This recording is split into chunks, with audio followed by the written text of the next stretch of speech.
नमस्ते। मैं Kumar Utpal, Limca book of world record holder, आपसे आज हम विचार विमर्श करना चाहते हैं। विषय वस्तु आज है व्यक्तिगत सत्याग्रह। इंडिविजुअल सत्याग्रह के नाम से जाना जाता है।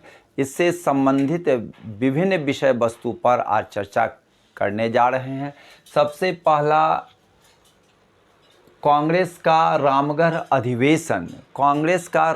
अधिवेशन मार्च 1940 में हुआ और वह मार्च 1940 में उसका जो प्रस्ताव आया, प्रस्ताव में पारित किया गया था, जैसे ही कांग्रेस संगठन संघर्ष के योग्य हो जाता है तो वह फिर से कांग्रेस सविनय अवज्ञा आंदोलन प्रारंभ कर देगी। 1930 में सविनय अवज्ञा दांडी सत्याग्रह, दांडी मार्च किया गया था, लेकिन फिर से गांधी जी चाह रहे थे कि सविनय अवज्ञा करें। सविनय मीन्स आदरपूर्व, प्रेम पूर्वक, स्नेह पूर्वक, और अवज्ञा मीन्स आपकी बात को नहीं मानते हैं, पोलाइट डिनायल जिसको हम लोग कहते हैं।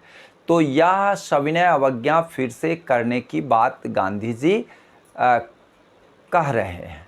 तो यह जो है आपको, यह रामगढ़ जो है पुराना बिहार में यह सम्मिलित था, अब तो वह झारखंड में आ गया है और मौलाना अबुल कलाम आज़ाद इसके अध्यक्ष थे इस अधिवेशन के।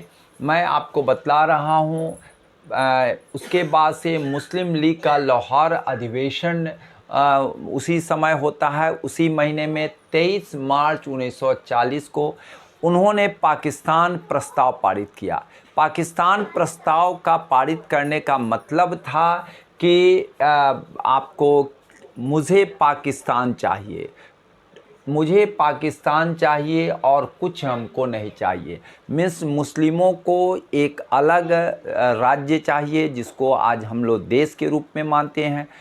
वह कृत संकल्पित होके, दृढ़ संकल्पित होके पाकिस्तान प्रस्ताव को पारित किया। इस अधिवेशन की अध्यक्षता मोहम्मद अली जिन्ना ने किया था।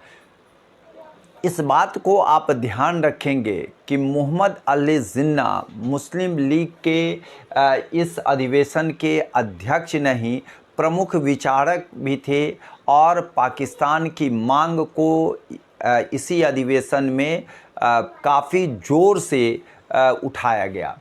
मैं आपको बता रहा हूँ, इस प्रस्ताव की रूपरेखा बनाने के लिए उन्होंने कुछ लोगों को दे दिया, यह टास्क दे दिया, और उसमें से प्रमुख व्यक्ति थे खलीक उज़्मा, फजल उल हक और सिकदार हयात खां। यह 3 व्यक्ति प्रमुख थे और अन्य व्यक्ति भी इनको सहयोग किए। पाकिस्तान की क्या रूपरेखा होगी, उसकी सारी रूपरेखा का ड्राफ्टिंग इन लोगों ने किया। मैं आपको एक बात बतला देना चाहता हूँ, इससे पूर्व 1930 में मोहम्मद इकबाल, जो बहुत बड़े राष्ट्रवादी पोएट थे, राष्ट्रवादी कवि थे, जो सारे जहां से अच्छा हिंदुस्तान हमारा जैसी आपको कविता लिखे थे, लेकिन उन्होंने 1930 में 2 नेशन थ्योरी का कंसेप्ट दिया। मुसलमानों के लिए एक अलग देश की बात, विचार सबसे पहला उन्होंने मोहम्मद इकबाल साहब ने दिया था। उसके बाद चौधरी रहमत अली जो थे, कैम्ब्रिज विश्वविद्यालय के छात्र थे, उन्होंने पाकिस्तान को डिफ़ाइन कर दिया और इतना बढ़िया से डिफ़ाइन किया कि आज पाकिस्तान मूल रूप से पाकिस्तान, अभी वर्तमान जो पाकिस्तान है उसका मूल रूप से जो कंसेप्ट आया वह उस शब्द को डिफ़ाइन किए हैं। जैसे पी से पाकिस्तान, ए से अफ़गानिस्तान, के से कश्मीर, एस से सिंध और तान से बलूचिस्तान। बलूचिस्तान जो है ये आपको, ये सारे मिलके अभी वर्तमान पाकिस्तान की बात है। तो इन्होंने आपको, चौधरी रहमत अली ने आपको दिया था, आपको जस्ट 1930 के बाद 1933 में यह इन्होंने दिया था।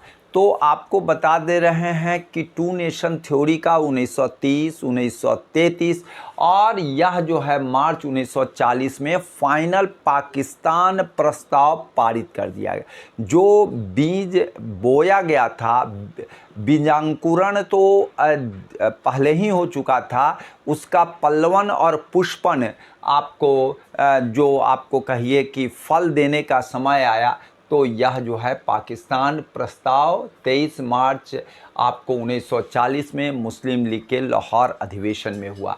मैं आपको बता रहा हूं कि अगस्त प्रस्ताव, इसके बाद से आपको बता रहे हैं 8 अगस्त 1940 को भारत के तत्कालीन वायसराय जिनको हम लॉर्ड लीन लीथगो कहते हैं, ब्रिटेन की स्थिति काफ़ी नाजुक हो चुकी थी, क्योंकि जर्मनी जो है आपको काफ़ी आक्रामक स्थिति में थे और उसमें द्वितीय विश्व युद्ध में बहुत बेहतर प्रदर्शन कर रही थी, जिसमें बेल्जियम, हॉलैंड, फ्रांस सब का पतन हो चुका था।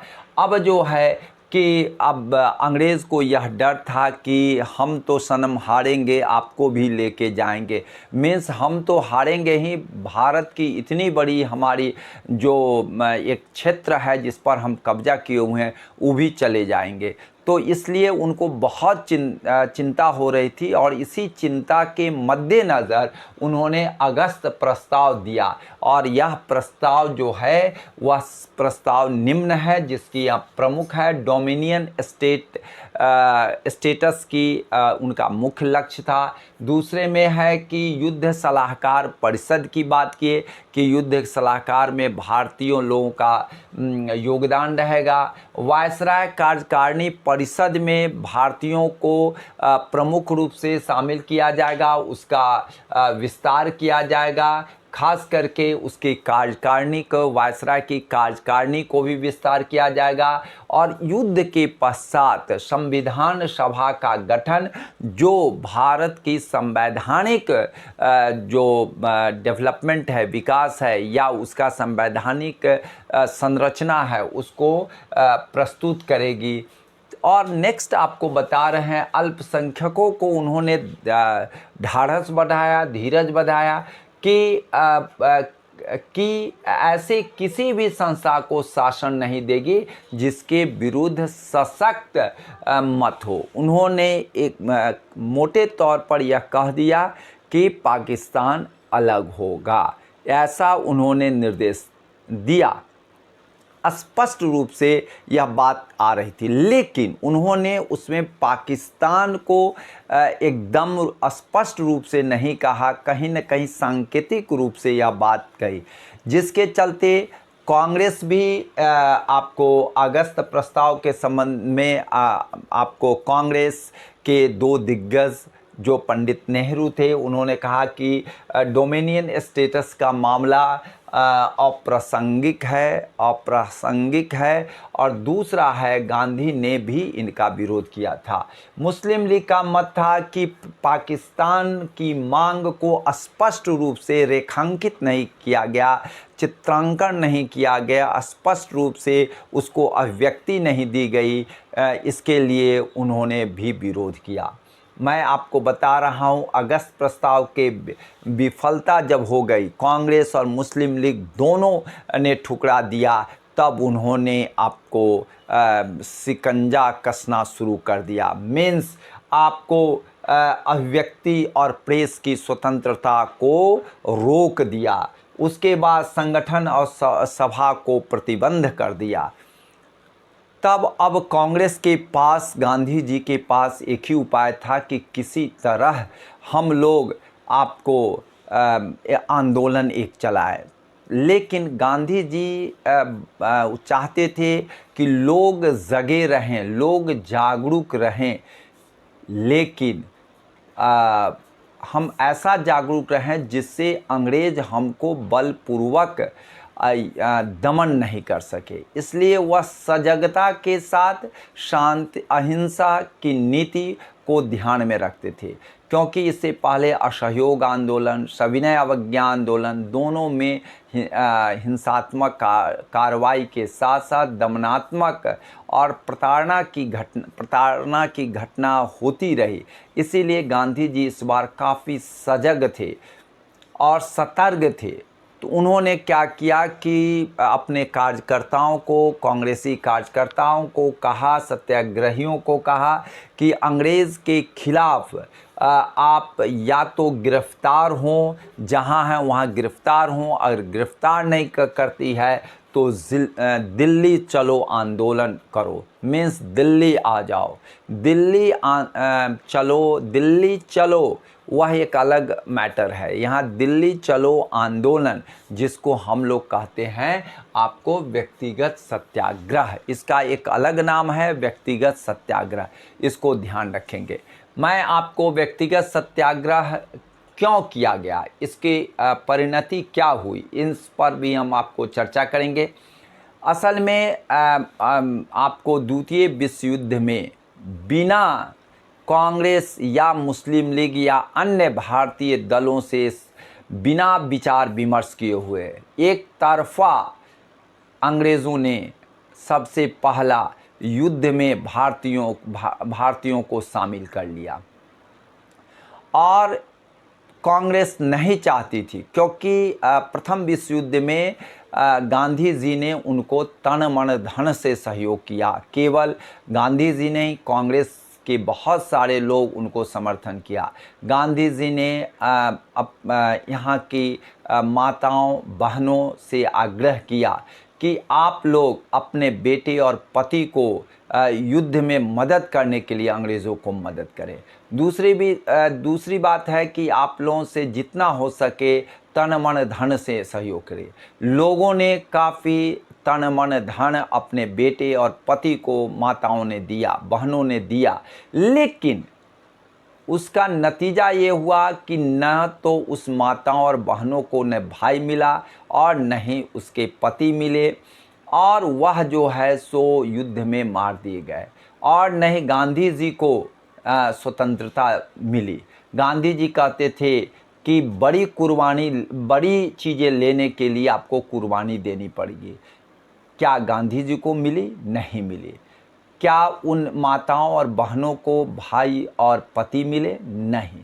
तो इसलिए कांग्रेस इस बार फूंक के चल रही थी, और कांग्रेस की इच्छा नहीं थी कि हमको केवल झूठा आश्वासन पर ही हम काम कर सके।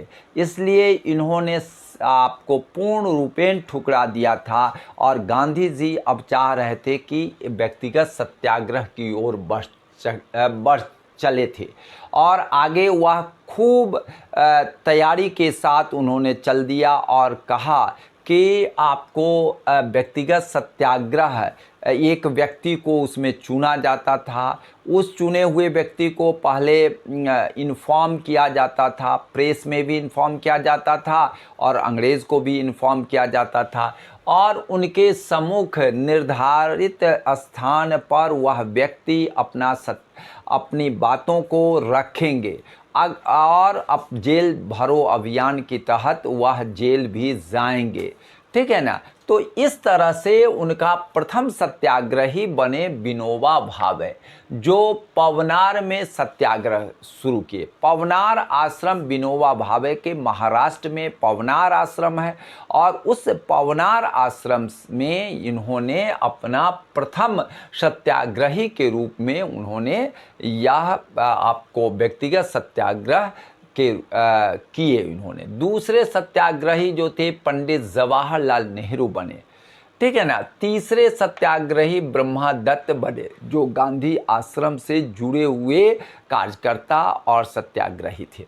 मैं आपको बता रहा हूं, इसके बाद गिरफ्तारियां हुई। मई 1941 तक 25,000 सत्याग्रहियों ने गिरफ्तारियां दी, और 6 प्रांतों के पूर्व मुख्यमंत्री, 29 मंत्रियों, 290 विधानमंडलों के सदस्यों को गिरफ्तार कर लिए गए। तो यह मैं आपको यह आपको बता रहे हैं कि प्रथम सत्याग्रही विनोबा भावे के बारे में आप लोग जानते हैं, लेकिन मैं थोड़ी सी परिचय इनका दे रहा हूं क्योंकि यह भूदान आंदोलन से जुड़े हुए थे। भूदान आंदोलन से जुड़े हुए ही नहीं थे, यह जो है सर्वोदय आपको समाज को इन्होंने बनाने की संकल्पना किए थे। मैं आपको बता रहा हूँ भूदान आंदोलन क्या था। जिन लोगों के पास अपने जो खाने पीने के लिए, अपने जीवन यापन के लिए जो आपको ज़मीन थी, उससे बहुत अधिक उस समय लोगों के पास, ज़मींदारों के पास थी। उनसे अनुनय विनय करके उन्होंने कहा जिन लोगों के पास ज़मीन नहीं है तो उनके लिए आप ज़मीन दें। और वह पूरे भारत में घूम घूम करके वह ज़मीन लिए दान में, और वह जो है सो गरीबों में, बेसहारों में, दलित गलित शोषित पीड़ित हरिजन गिरिजन लांछित उपेक्षित विधवाओं वेवाओं को उन्होंने, बुजुर्गों जिनका कोई सहारा नहीं था, उन लोगों में उन्होंने वितरित किया। तो यह भूदान आंदोलन पूरे विश्व में एक अलग तरह के उन्होंने कृति और यश के भागी बने, और उससे वह चाहते थे कि सर्वोदय, सर्वोदय मीन्स सबका उदय हो। इसीलिए उन्होंने सबके उदय की बात उन्होंने किया, क्योंकि वह जो थे बहुत ही शुरू से ही संस्कृत ग्रंथों का उन्होंने अध्ययन किया था, जबकि वह बचपन में ही उन्होंने फ्रेंच का अध्ययन कर लिया था। कई भाषा के वो जानकार थे, मराठी वगैरह, हिंदी, सब पर उनकी कमांड हो गई थी। तो आपको संस्कृत में एक श्लोक है, सर्वे भवन्तु सुखिनः सर्वे सन्तु निरामया सर्वे भद्राणि पश्यन्तु माँ कश्चित् दुःखभाग् भवेत्। मीन्स सभी लोग सुखी हों और सभी निरोगमय हो। तो यह जो है उनके दिमाग में बैठा हुआ था। इसी चीज़ को उन्होंने एक शब्द में वर्णन किया है, सभी लोग सुखमय हो, और वह सुखमय की कंसेप्ट को ध्यान में रख के सर्वोदय, सबका उदय हो।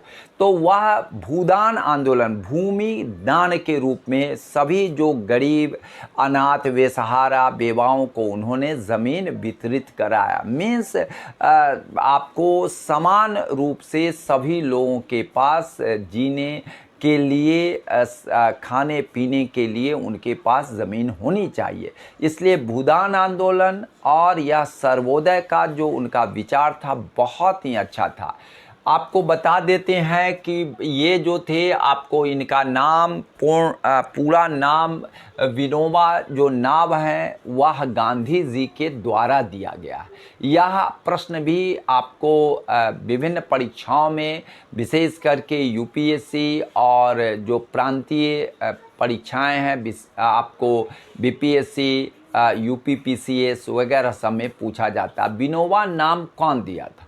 तो विनोबा नाम जो है गांधी जी के द्वारा दिया गया था, क्योंकि बा शब्दों का प्रयोग मराठी में होता है, विनोबा, विठोबा, तो ये सब नाम बराबर आते हैं। मैं आपको बतला रहा हूँ इनका पूरा नाम जो था विनायक हरि भावे।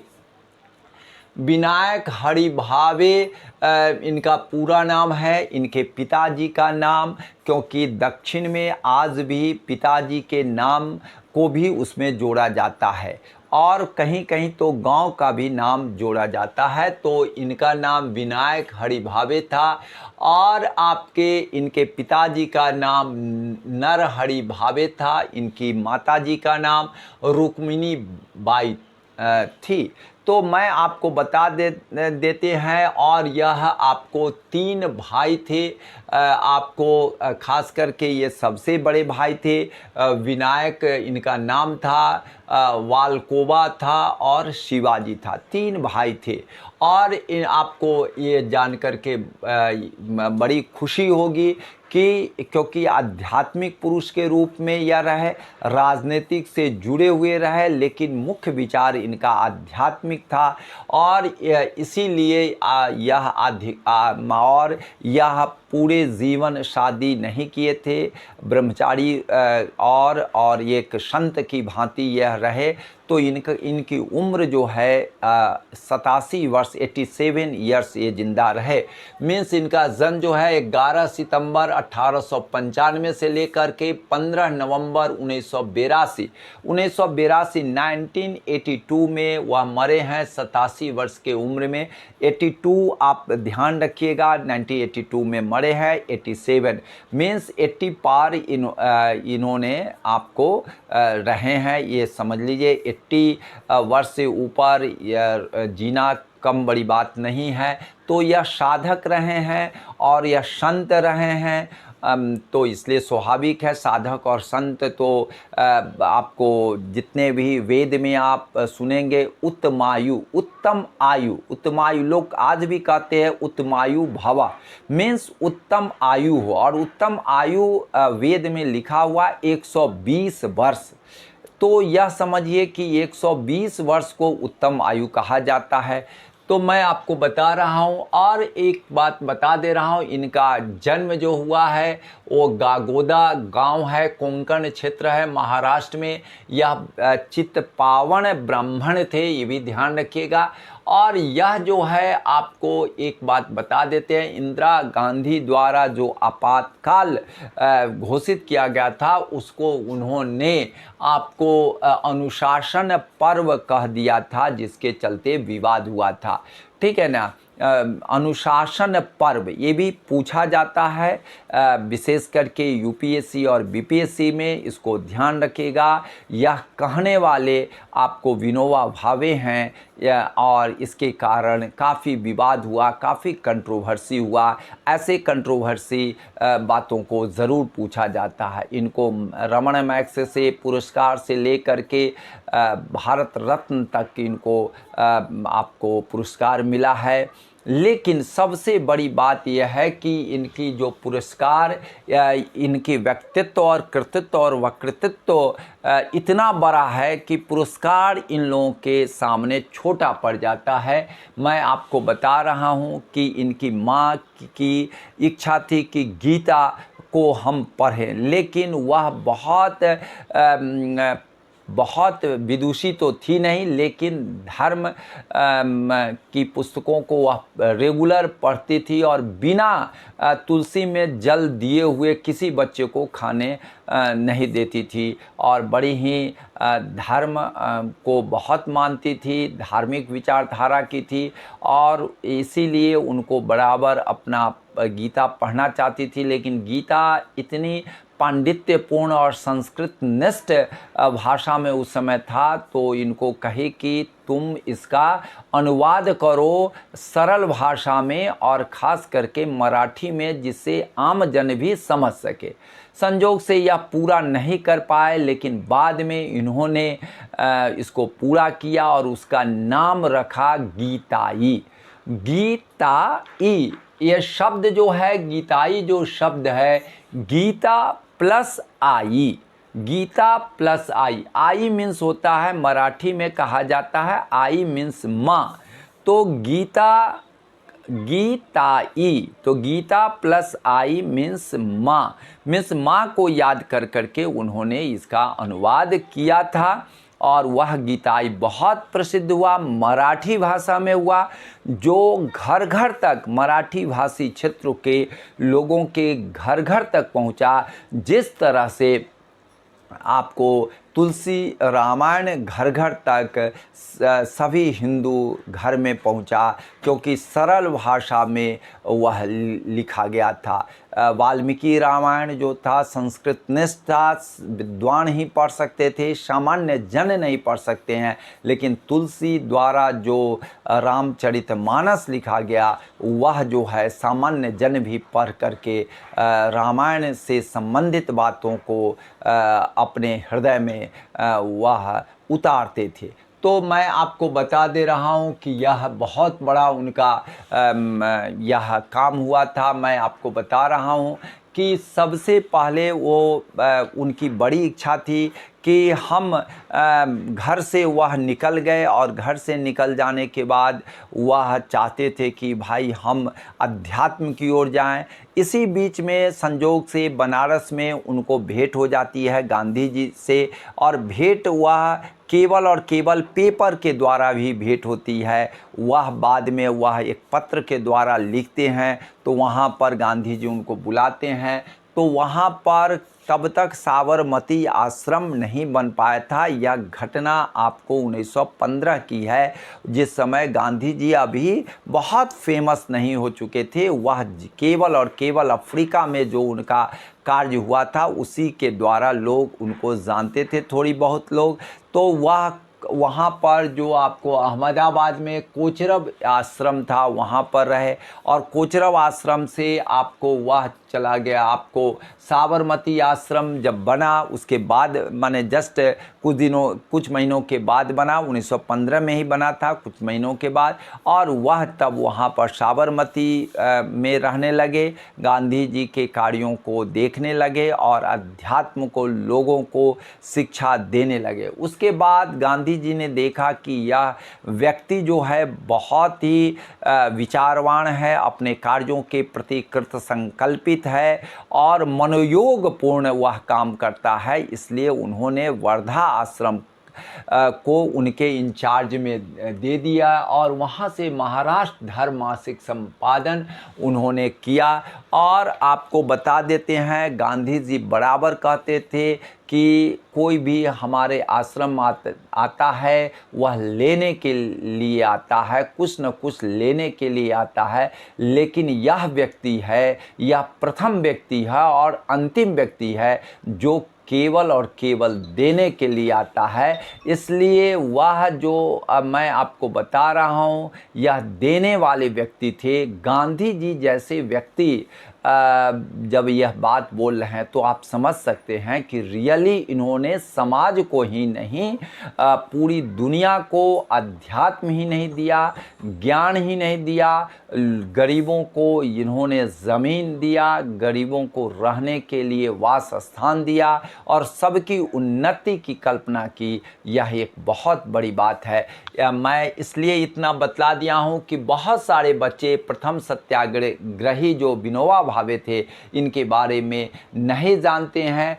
क्यों यह प्रथम सत्याग्रही बने, इसके पीछे इनका व्यक्तित्व, इनका कृतित्व और इनके वक्तृत्व की बातें थी, इसलिए मैंने इसकी चर्चा कर दिया। चलिए मैं आपको बता दे रहा हूँ आपको व्यक्तिगत सत्याग्रह की समाप्ति कैसे हुई। तो दिसंबर 1941 में ब्रिटिश सरकार द्वारा कांग्रेसी नेताओं को रिहाई करने और पंडित नेहरू की आपत्तियों को दरकिनार करते हुए एक प्रस्ताव पारित किया गया, जिसमें भारत की रक्षा के लिए सरकार को इस शर्त पर सहयोग देने की पेशकश की, और वह पेशकश की गई कि युद्ध के पश्चात भारत को पूर्ण स्वतंत्रता प्रदान की जाएगी। ब्रिटेन तुरंत ठोस रूप में सत्ता के हस्तांतरण पर राजी हो जाएंगे। तो इसलिए यह देखे गांधी जी की यह तो हमारी बात मान ली जा रही है,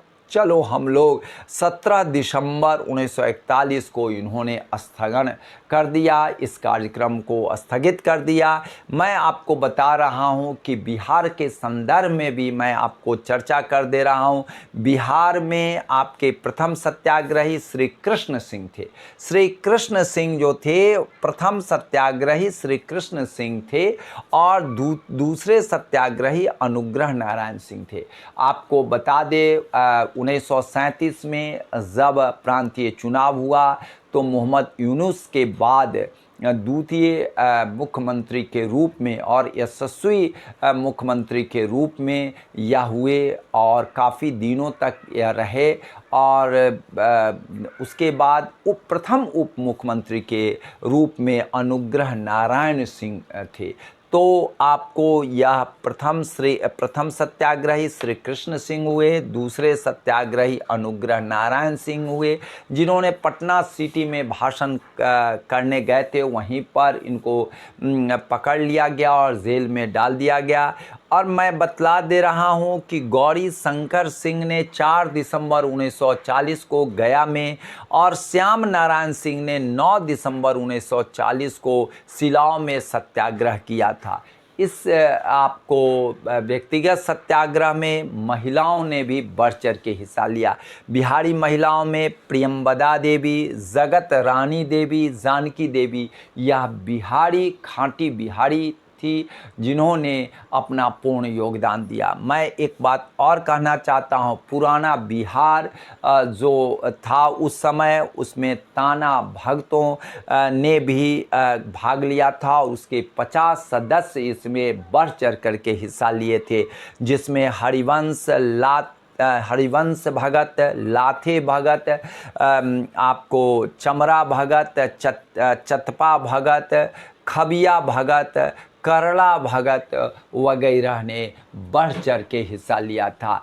तो मैं आपको बतला दे रहा हूँ, बीपीएससी में एक बार आपको मुख्य परीक्षाओं में पूछा गया है कि व्यक्तिगत सत्याग्रह के विभिन्न पहलुओं और बिहार के द्वारा किए गए योगदान की चर्चा की गई है। इसलिए आप सबको बीपीएससी के खास करके तैयारी करने वाले से मेरा निवेदन है, इसको पढ़िए। जय हिंद, जय भारत।